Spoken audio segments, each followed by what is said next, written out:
rappeler que la visite d'aujourd'hui s'inscrit dans notre séjour de 3 jours ici à Pointe-Noire, à l'occasion des journées de sensibilisation sur la sécurité, la santé au travail, avec un thème, on peut dire, engagé, puisqu'on parle de digitalisation et d'intelligence économique en matière de sécurité et de santé au travail.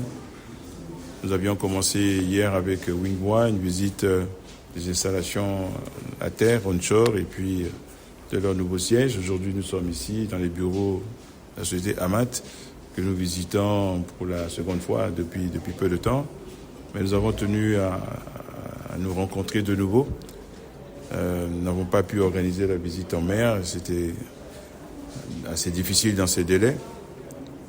Mais nous avons pu avoir une vidéo qui nous a montré les travaux qui sont en train de se dérouler en mer, conformément aux échanges, aux travaux qu'il y a eu entre le ministère et la société. Travaux donc qui avaient conduit à la mise en place d'un certain nombre de recommandations, et c'est donc dans le cadre de ces recommandations-là que ces travaux sont faits. Deux plateformes, voire plus, sont en cours de traitement pour retrouver le niveau de sécurité et d'intégrité requis. Ce sont des installations anciennes, elles datent de 35 ans, donc c'est une chose normale. Ça n'a rien de scandaleux, mais il faut le faire. Il faut le faire régulièrement. Et nous avons pu également écouter le rapport de la sécurité sur les indicateurs pertinents en matière de sécurité et de santé. Et on peut dire que l'ensemble de ces deux éléments nous ont permis de délivrer un satisfait sur ce qui a commencé à être fait. Et nous nous en réjouissons parce qu'il y a 2 ans, nous avions quelques inquiétudes au moment où nous remettions l'operating de ces 2 champs à Amat. Et nous avons pu échanger pour regarder le chemin qui reste à parcourir. Il ne faut pas s'arrêter en si bon chemin, il ne faut pas dormir sur ses lauriers, il faut surtout ne pas relâcher l'effort, c'est ce que nous sommes dit.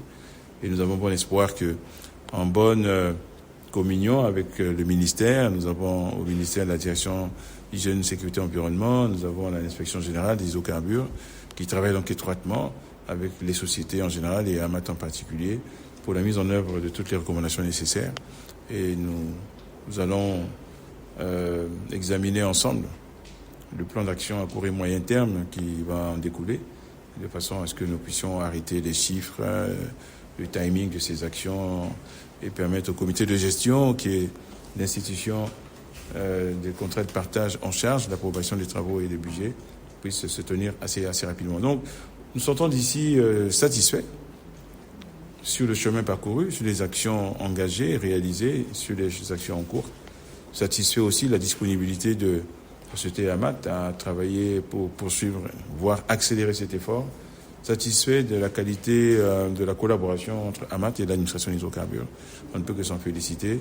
Voilà, c'est à cela que ça sert, ces journées de sensibilisation, pour que nous puissions échanger, faire le point et ensemble regarder comment poursuivre l'effort en le faisant dans le bon sens, dans la bonne direction.